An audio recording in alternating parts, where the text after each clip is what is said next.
di perbatasan antara jumlah bantuan itu kurang lebih. Bentuk kepedulian untuk warga terdampak banjir dan longsor di Aceh, Sumut, dan Sumbar, pemerintah Kota Palembang menyalurkan bantuan logistik.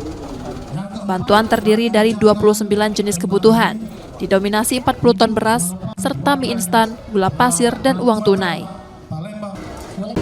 Insya Allah ini adalah sebuah bentuk kepedulian kita, apalagi yang meninggal dunia sudah cukup banyak, 800-an lebih, belum lagi rumah yang hilang, 500-an lebih. Maka dari itu kita kirimkan bantuan ini, paling tidak meringankan beban bagi yang keluarga tertimpa musibah, dan kita berdoa juga semoga yang meninggal dunia dapat diterima oleh Allah Subhanahu wa Ta'ala. Bantuan yang dikumpulkan Dinas Sosial selama 3 hari diharapkan dapat meringankan beban warga terdampak. Tadi sudah saya sampaikan, artinya kita ada 2 lokasi. Yang pertama lokasinya itu di Pusko Logistik ya, BPPD Provinsi Jalan Sudirman, Sumatera Barat. Yang kedua Pusko Tanggap Darurat Sumut, Jalan Ahmad Nasution, Kantor Kwarca Pramuka.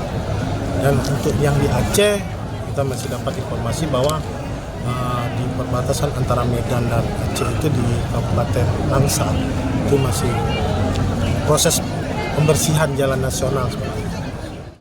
Pada Jumat 5 Desember 2025 pagi, bantuan diberangkatkan menggunakan 10 truk. Nur Muhammad, Kompas TV, Palembang, Sumatera Selatan.